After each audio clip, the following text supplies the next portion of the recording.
In the sweltering summer of 1781, the American frontier was a bleeding wound in the side of a nascent nation. While Washington and Cornwallis maneuvered their armies along the coast, a different, more brutal war was being waged in the dark, old-growth forests of the Appalachian foothills. Here, the conflict was not between redcoats and patriots, but between the relentless tide of colonial settlement and the Cherokee people fighting for their ancestral lands. To secure a vital mountain pass and project the power of the Continental Congress into the wilderness, a fort was constructed. They named it Fort Asheville, after a general who had never set foot there. It was a stark, formidable structure of sharpened logs, earthworks, and a single, intimidating blockhouse that stood 2 stories tall. Its commander was Major Silas Thorne, a New Englander whose Puritan austerity had been hardened in the fires of frontier warfare. He was a man of rigid discipline and unshakable conviction, believing the wilderness and its native inhabitants were a chaos that required the firm hand of civilization and God's will to be subdued. Under his command were 80 men, a mix of grizzled Continental regulars, local militiamen with personal grudges against the Cherokee, and a handful of idealistic young soldiers who still saw war as a grand adventure. For the first few months, the fort was a bastion of order. Patrols marched in and out of the gates, the flag was raised and lowered with precision, and the sounds of industry, axes felling trees, hammers on fortifications, the daily drill, echoed through the valley. But the wilderness was patient. It surrounded Fort Asheville, a silent, watching presence. The Cherokee, led by a war chief named Unganastata, he who fights, were shadows in the trees. They did not engage in pitched battles. They were phantoms, striking supply lines, ambushing isolated patrols, and then melting back into the impenetrable woods. A slow, grinding tension began to wear on the men of Fort Asheville. The grand adventure was becoming a nerve-shredding siege against an invisible enemy. The fear was a poison, and Major Thorne, a man who despised fear above all else, was determined to purge it with a decisive, overwhelming victory. Fort Asheville stands as a lonely outpost of Americans' ambition in the heart of a hostile wilderness. Its commander, Major Thorne, is a man of iron discipline, but his enemy is a phantom, a master of the shadows. The tension within the log walls is palpable, a slow-burning fuse waiting for a spark. What act of desperation or brutality will break the stalemate? And what price will the men of Fort Asheville pay for their commander's unwavering conviction? The wilderness is about to answer with a horror that will echo through the centuries.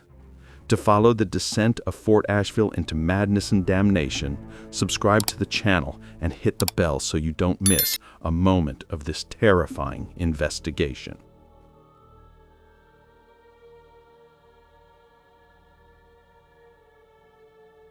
The catalyst came on a humid afternoon in late August. A supply wagon desperately awaited and carrying not just food and powder, but letters from home, was due from the east. When it was 2 days overdue, Major Thorne ordered a reinforced patrol, 20 men under the command of Lieutenant James Corwin, to ride out and secure the route. Corwin was one of the idealists, a young Virginian who still believed in the chivalric codes of war. He was also the closest thing Thorne had to a friend, a voice of caution that the major increasingly ignored. The patrol found the wagon in a narrow, rocky defile the men had nicknamed Dead Man's Run. It was a slaughterhouse. The oxen were dead in their traces, arrows protruding from their flanks. The 2 drivers and their 4-man escort had been scalped and mutilated. The supplies were gone. As Corwin and his men stood in stunned, sickened silence, a single shot rang out from the tree line. It struck Corwin in the throat, killing him instantly. The ensuing ambush was short, sharp, and brutal. The Cherokee warriors who had lain in wait swarmed the panicked soldiers. Only 3 men, 2 of them wounded, managed to fight their way back to Fort Asheville, their horses lathered in sweat and fear, their story one of butchery and the loss of a beloved officer. When the survivors stumbled through the gates, Major Thorne's stoic composure shattered. The death of his friend and lieutenant, the desecration of the bodies, the brazenness of the attack. It was not just a military setback, it was a personal, profound insult. The fear he had tried to suppress in his men now curdled into a cold, homicidal rage within him. He saw the hand of Agenstata in this, and he vowed not merely to defeat him, but to erase him. The civilized major from New England was receding, and something older, darker, and more primal was taking his place. He gathered his remaining 60 men. His speech was not one of strategy, but of vengeance. "We will not simply defend," he thundered. "We will repay this savagery tenfold. We will burn their homes, salt their fields, and hang their chief from these very walls. God has delivered them into our hands for judgment." The brutal ambush at Dead Man's Run has snapped the last thread of Major Thorne's restraint. The death of his friend and lieutenant has transformed him from a disciplined officer into an avenging angel of wrath. He is no longer fighting a war for a mountain pass. He is waging a holy war of extermination. But what does such a war look like? And what happens when soldiers already haunted by fear are unleashed with permission to commit atrocities? The men of Fort Asheville are about to cross a line from which there is no return. To witness the massacre that will curse the fort forever, subscribe to the channel and hit the bell for the next chapter.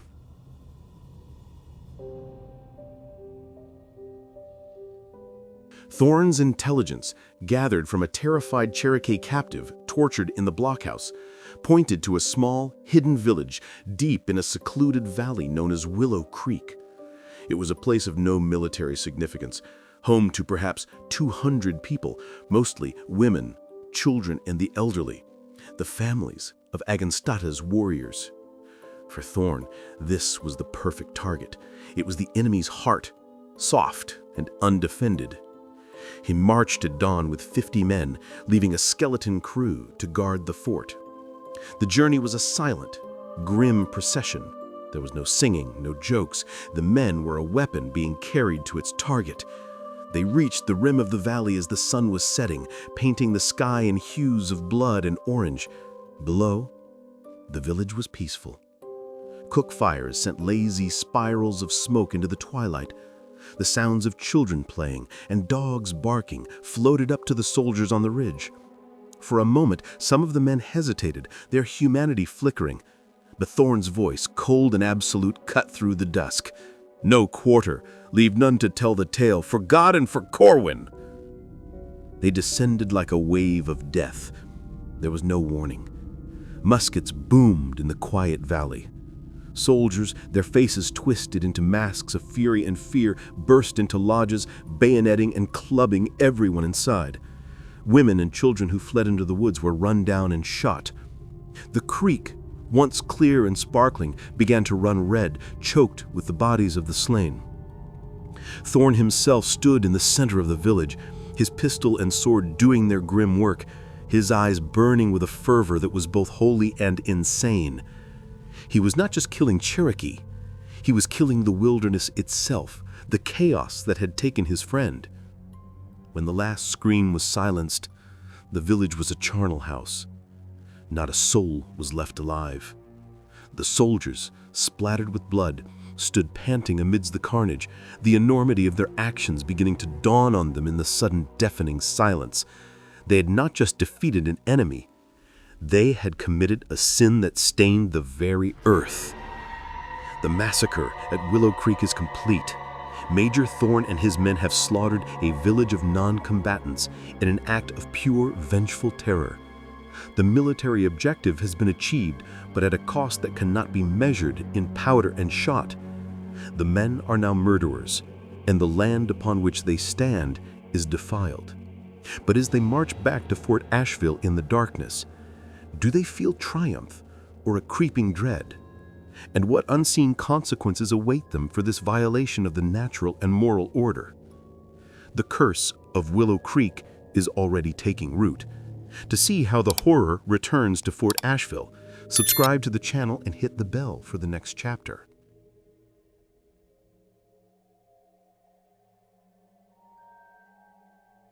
The return to Fort Asheville was not a victory march.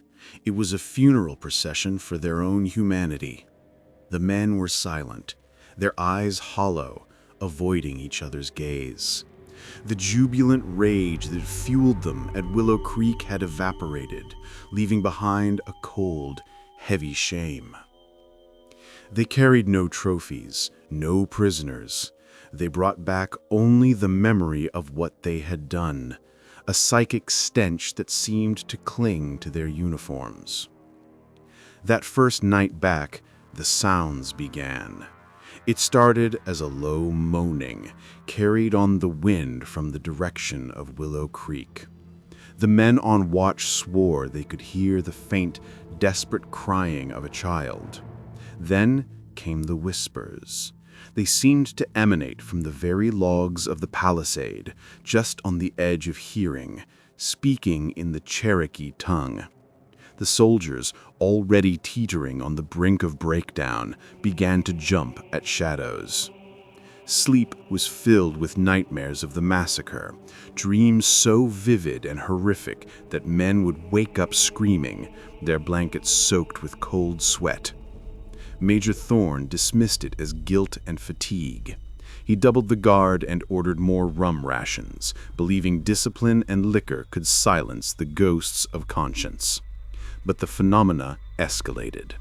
A sentry was found catatonic at his post, babbling about faces in the wood. Another, a veteran of a dozen battles, was discovered in the supply shed, having taken his own life with his bayonet. The fort, once a symbol of order, was becoming a prison of fear. The wilderness, which had once surrounded them, now seemed to be seeping through the walls. The men started to call the blockhouse the haunt, for it was there that the whispers were loudest, and the feeling of being watched was most intense. The curse was no longer an abstract idea. It was a presence, a cold spot in the air, a shadow that moved just outside the corner of the eye. They were not being haunted by ghosts. They were being hunted by a memory given form. The horror of Willow Creek has followed the soldiers home. Fort Asheville is no longer a sanctuary. It is the epicenter of a growing supernatural storm.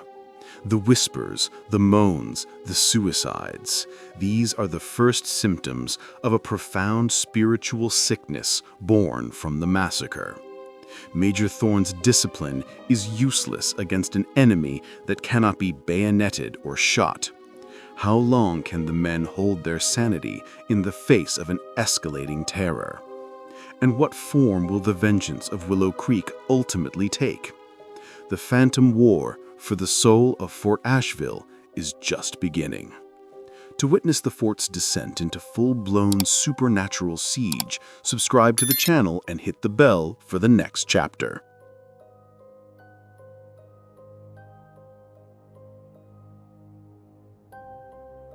The haunting intensified with a terrifying purpose. It was no longer random sounds. It was a coordinated assault on the senses and sanity of the garrison. The fort's single well, once a source of clean, cold water, began to yield a brackish, coppery-tasting liquid that the men swore was blood. Food stores spoiled overnight, crawling with maggots despite being securely sealed. The physical world itself seemed to be turning against them, rejecting their presence. Then the apparitions began. Soldiers reported seeing translucent figures walking along the parapets at night. Cherokee warriors in full war paint, their eyes burning with a cold blue light. They would pass straight through a man standing guard, leaving him frozen with a cold that felt like death itself. One morning, the entire garrison awoke to find that the American flag flying over the blockhouse had been replaced by a human scalp, stretched and tied to the pole, its hair blowing in the dawn breeze. No one had seen it happen. The final blow to morale came during a thunderstorm. As lightning lit up the compound, several men swore they saw the spectral form of Lieutenant Corwin, his throat a gaping wound, standing beside Major Thorne on the command platform, his face a mask of accusation. The message was clear. The man they had sought to avenge condemned their methods. Their damnation was now complete. Men began to break. Some simply walked out the front gate into the forest, never to be seen again, preferring the tangible danger of the wilderness to the psychological torment of the fort. Others huddled in the barracks, refusing to come out, their minds shattered. The military structure of Fort Asheville collapsed. There was no more drill, no more patrols. There was only the waiting, the listening, and the slow, inexorable advance of the shadows. The fort had become a tomb for the living, and its occupants were merely waiting for the dead to claim them. Fort Asheville is besieged by an enemy it cannot fight. The supernatural manifestations have broken the will of the soldiers and shattered the command structure. Major Thorne, who once commanded absolute authority, now presides over a garrison of the living dead, men trapped in a nightmare of their own making. But what is the endgame of this phantom war?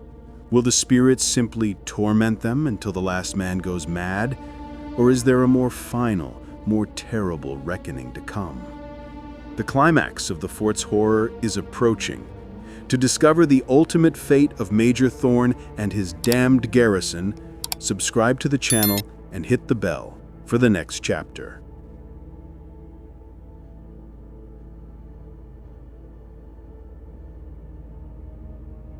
By October, only 20 men remained within the walls of Fort Asheville. The rest were dead by their own hand, had deserted, or had simply vanished. The fort was a wreck, its discipline replaced by a feral, desperate survivalism. The whispers were now constant, a chorus of condemnation in two languages, Cherokee and the agonized English of the soldiers who had been taken. Major Thorne, his uniform torn and filthy, his eyes blazing with a mixture of fanaticism and madness, was a specter himself, pacing the walls and shouting challenges at the unseen enemy. On the night of the full moon, the activity reached a crescendo. The air grew so cold that frost formed on the inside of the barracks. The whispers coalesced into a single, clear, audible voice that spoke from the darkness, a voice that every man heard in his own mind. It was the voice of Agonstata, not as he was in life, but as the spirit of the land itself, cold and ancient and utterly pitiless. You defiled the earth. The earth will have you.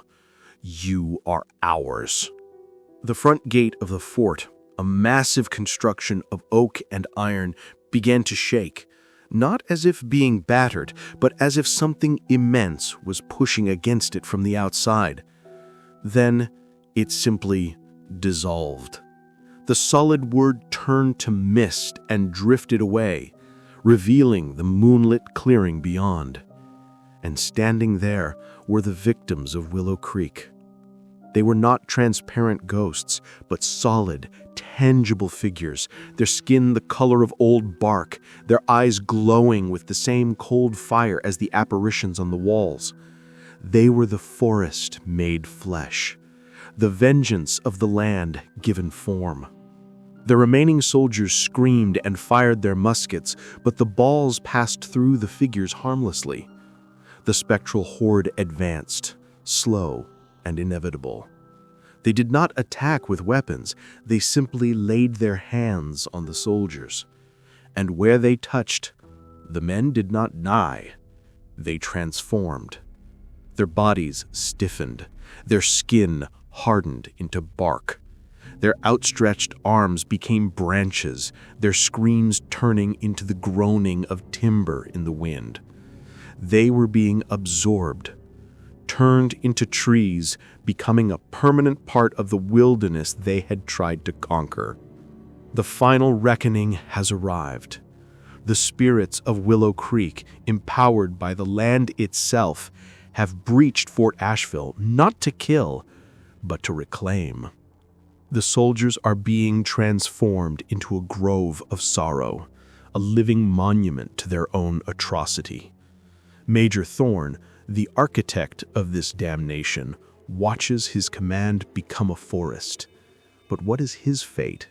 Will he share the same transformation, or does the spirit of Aganstata have a more personal, more poetic justice in mind for the commander? The final act of the tragedy is about to unfold. To witness the ultimate fate of Major Silas Thorne, subscribe to the channel and hit the bell for the next chapter.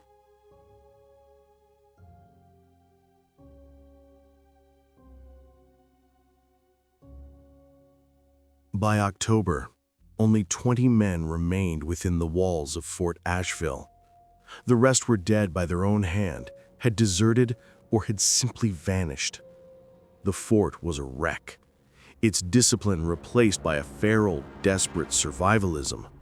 The whispers were now constant, a chorus of condemnation in two languages, Cherokee and the agonized English of the soldiers who had been taken.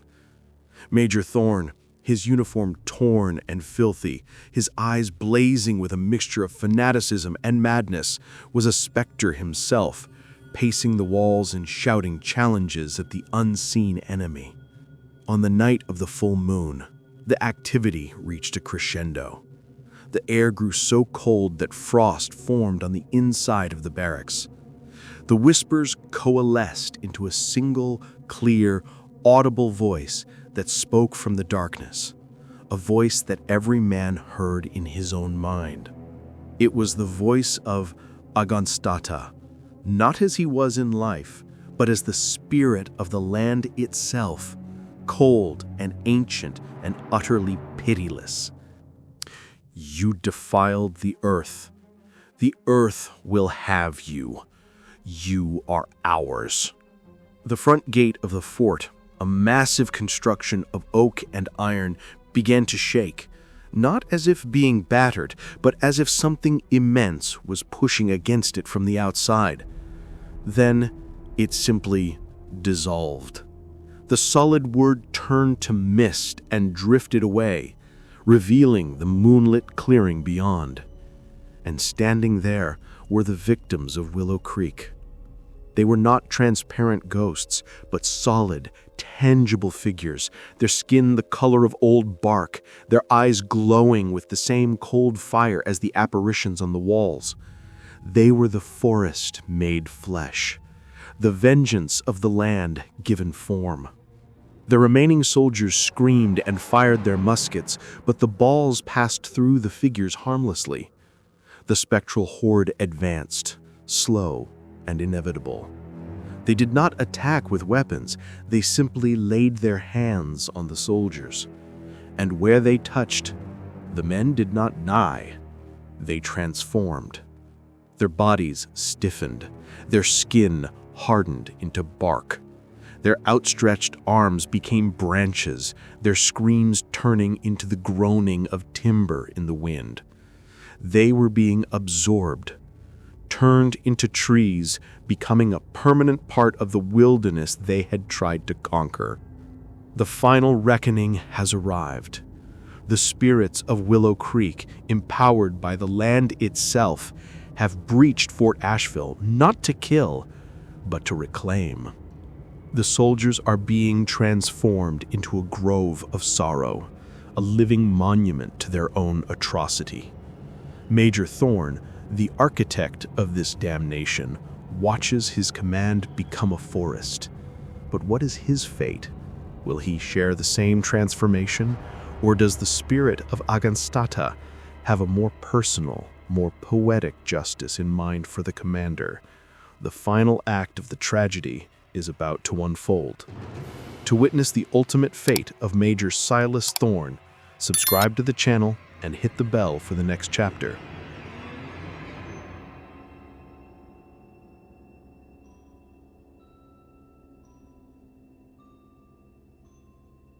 Major Thorne stood alone in the center of the compound, his sword held in a shaking hand. The ghastly processions of the transformed continued around him. He saw a young private he had once disciplined for insubordination, now rooted to the spot, his face a knot in the wood of a young hickory tree. He saw the fort's blacksmith, his powerful arms now thick, gnarled limbs of an oak. The fort was no longer a military installation. It was becoming a grove, a haunted wood where the trees whispered with the voices of the damned. The figure of Aganstata separated from the crowd of advancing spirits and walked toward him. The war chief stopped a few feet away, his glowing eyes fixed on Thorne. "You are the architect of this," the voice spoke in Thorne's mind. "Your punishment must be architectural." Thorne dropped his sword. There was no fight left in him. "Then kill me," he whispered, his voice ragged. "Death is a release." Aganstata's spirit replied, "You will have no release. You will witness. You will remember. You will guard." As he spoke, the log walls of the fort, the barracks, the blockhouse, they all began to change. The cut timber, dead wood began to bleed sap like tears. It twisted and warped, the structures melting and reforming, not into ruins, but into a perfect, pristine state. But it was a prison, not a fortress. The gate did not reappear. The sharpened logs of the palisade grew together, forming an impenetrable, living wall of thorny vines and hard, black wood. The blockhouse became a grotesque, towering tree, its windows like sightless eyes. And Thorne felt his own body changing. But he was not becoming a tree. His body stiffened, his skin turning to a substance like petrified wood. He was rooted to the spot where he stood in the center of the courtyard, his arms fixed at his sides. He could not move. He could not speak. He could not close his eyes. He became a statue, a sentinel of his own failure. His consciousness was trapped, undying within this petrified shell. He was cursed to stand for eternity in the fort he had commanded, forced to watch the ghostly reenactments of the massacre that played out on every full moon, to hear the eternal whispers of the men he had led to damnation and the Cherokee he had murdered. He was not its master.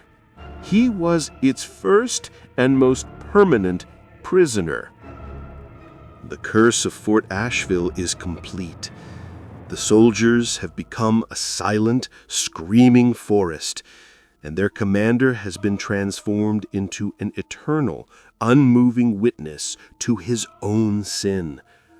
The fort itself is now a supernatural prison, a perfectly preserved pocket of hell hidden in the North Carolina wilderness. But what happens to such a place over time? Does it simply fade into legend, or does it continue to exert its malevolent influence on the world around it? The story of Fort Asheville is far from over. It is merely entering its long, dark eternity. To learn about the fort's legacy and the brave souls who have dared to confront its curse, subscribe to the channel and hit the bell for the next chapter.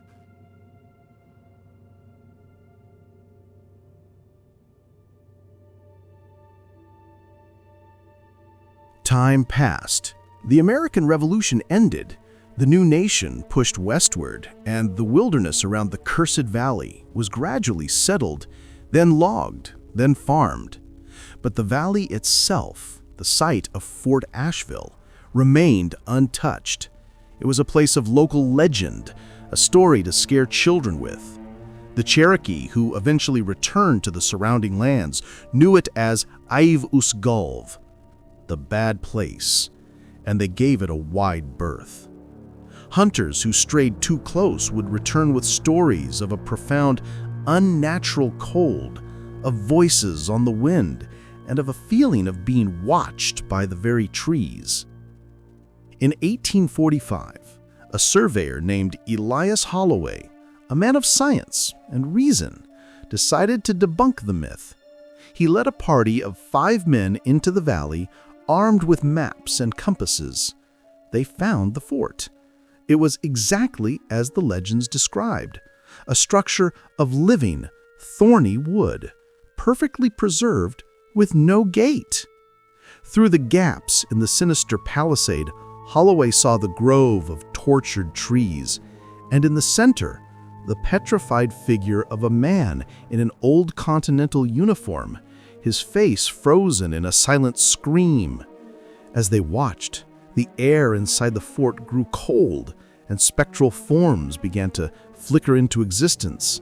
Soldiers and Cherokee warriors locked in their eternal, ghostly conflict.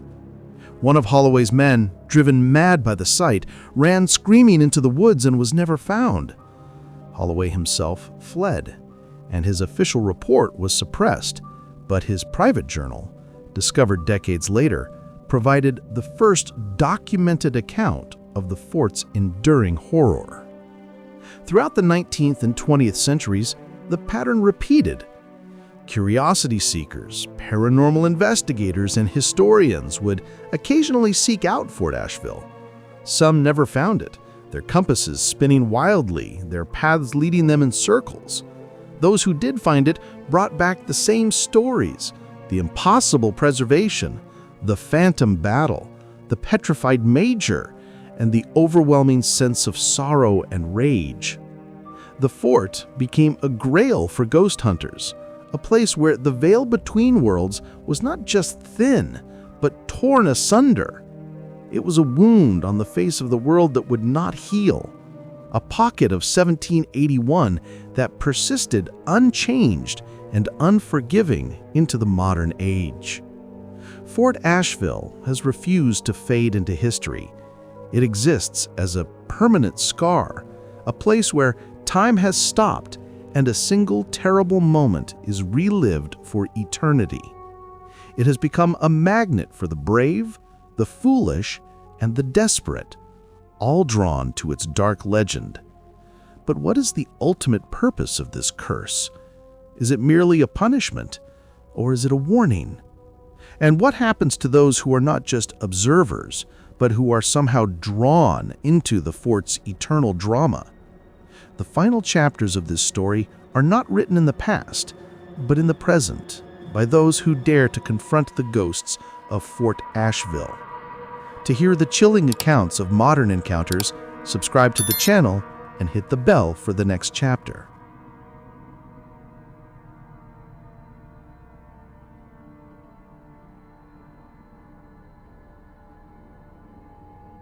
In the autumn of 2019, a team from a popular online paranormal investigation series Spectral Evidence decided to film an episode at Fort Asheville. Led by the ambitious and skeptical host Jake Corrigan, the team consisted of a tech expert, a psychic medium, and 2 cameramen. They were equipped with the latest technology: full-spectrum cameras, EMF detectors, digital audio recorders, and a live streaming satellite link. They were there to prove, once and for all, what Fort Asheville was. They found the fort with surprising ease, as if it was waiting for them. The sight of the living walls and the petrified major stunned them into silence, their skepticism evaporating in the face of the impossible. They set up their equipment as night fell. Almost immediately, their instruments went haywire.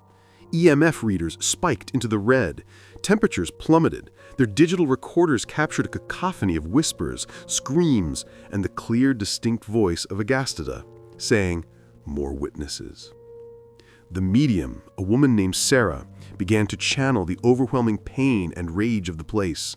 She described the massacre in vivid, horrific detail, speaking in the voices of both the Cherokee victims and the terrified soldiers. She pointed a trembling finger at the petrified Major Thorne. "He sees us," she whispered. "He's been watching us the whole time. He's glad we're here." Then the phantom battle began. Spectral soldiers and warriors materialized around them, not as vague mists, but as solid, terrifying figures. The crew was no longer observing, they were in the middle of the war zone. One of the cameramen, trying to flee, found the living wall of the fort had closed behind them. There was no escape. The satellite link dissolved into static. The last transmission received by their home base was a fragment of Jake Corrigan screaming, "My God, the trees are moving." The team was never seen again. Their equipment was found weeks later scattered around the inside of the fort, the data corrupted into digital noise. The fort had claimed its first victims of the modern era, absorbing them into its endless, repeating tragedy. The modern world, with all its technology and skepticism, has proven to be no match for the ancient curse of Fort Asheville.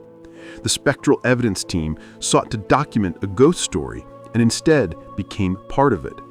Their disappearance serves as a grim reminder that the fort is not a relic, it is an active, hungry entity. But what does it want? Is it simply collecting souls, or is there a way to break the curse? The final chapter in the story of Fort Asheville is not about another victim, but about a potential key to its salvation or its ultimate triumph. To discover if there is any hope for release from this eternal damnation, subscribe to the channel and hit the bell for the final chapter.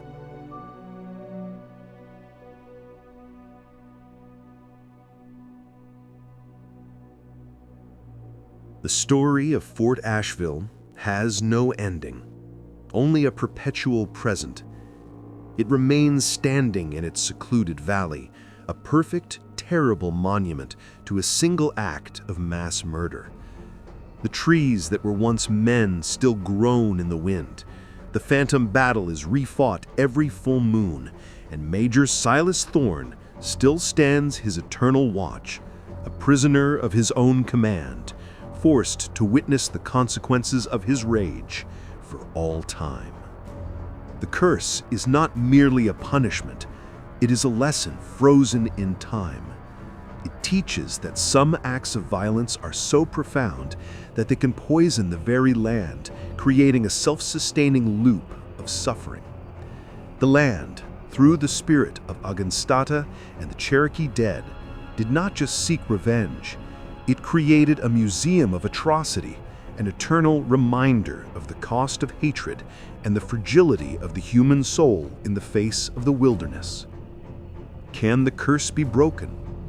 Legends speak of a descendant of Agastida offering forgiveness at the fort's threshold, or of finding the personal artifact of a soldier and giving it a proper burial.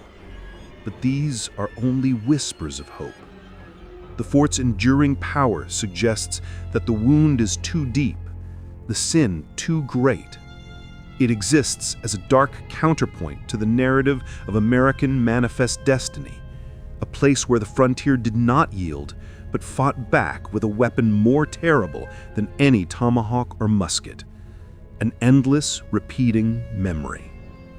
Today, The area is officially off-limits, purchased by the state under mysterious circumstances, and designated a protected natural area, with no access permitted.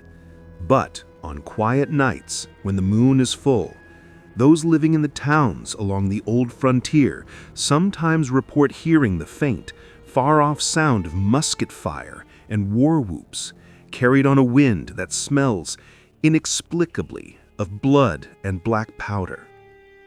Fort Asheville is silent no more. It is speaking, telling its story to anyone who will listen, and its story is a warning that the past is never truly dead, and that some ghosts are not just memories, but active, angry, and eternal sentences. The saga of Fort Asheville is a journey into the heart of a curse, a tale where history is not a record, but a prison. It challenges our belief in a linear progression of time and forces us to confront the idea that some crimes are so monstrous that they can create their own reality, a hell on earth that defies all laws of nature and time. It is a story of vengeance, damnation, and the terrifying power of place. If you are drawn to the deepest and most dramatic stories of history, to the moments where the past refuses to stay buried, then your search for understanding continues with us. Subscribe to the channel and hit the notification bell. We are always exploring the darkest corners of history and the human experience.